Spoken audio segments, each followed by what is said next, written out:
नमस्कार. तर आज घाटसेंद्रा ग्रामपंचायतमध्ये येण्याचा योग आला आणि या ठिकाणी उपस्थित आपल्या घाटसेंद्राचे सरपंच गवळी साहेब, तसेच उपसरपंच समाधान गायकवाड सर व तसेच ग्रामपंचायत सदस्य व तसेच माझे मित्र भिक्कन दळवी, तसेच आपल्या घाटसेंद्राचे ग्रामसेवक.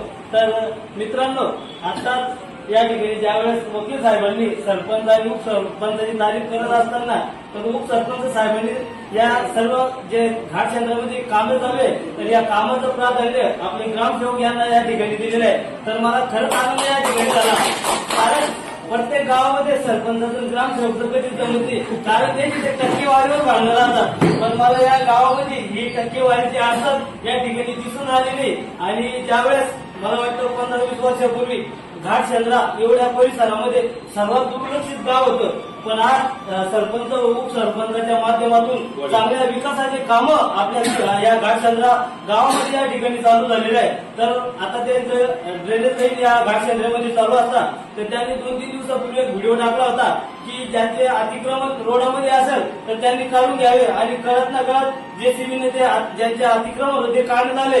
तर काही जणांच्या बऱ्याच जणांच्या भावना या ठिकाणी दुखावल्या असेल. पण मित्रांनो, चांगल्या कामासाठी जर थोडंसं वाईट होत असेल तर त्याला समाधानी सर्वांनी सहकार्य करावे, कारण जर कुछ पाने के लिए कुछ खोना पडता म्हणत्या. आणि जर आज तुमच्या गावामध्ये ड्रेनेज लाईन झाली तर बऱ्याच जणांची तुमची जी घाण आहे आपल्या गावातली ती घाण या ठिकाणी दूर होईल. आणि हे दोन्ही रतिमारुती राम आणि श्याम आपल्या घाटसेंद्रासाठी चांगलं काम या ठिकाणी करत आहे. तर कोणतेही मनात गिला चुपा न करता याच्या पाठीशी आपण खंबीरपणाने उभे राहावे, कारण यांना प्रोत्साहन देणारे जर कोणी असेल तर हे मतदार बंधू आहे. आणि हीच ताकद त्यांना तुमच्या गावाच्या विकासासाठी प्रोत्साहन वाढवते. या ठिकाणी मला बोलण्याची संधी दिली त्याबद्दल मी सरपंच, उपसरपंच व गावाचे या ठिकाणी धन्यवाद व्यक्त करतो. धन्यवाद.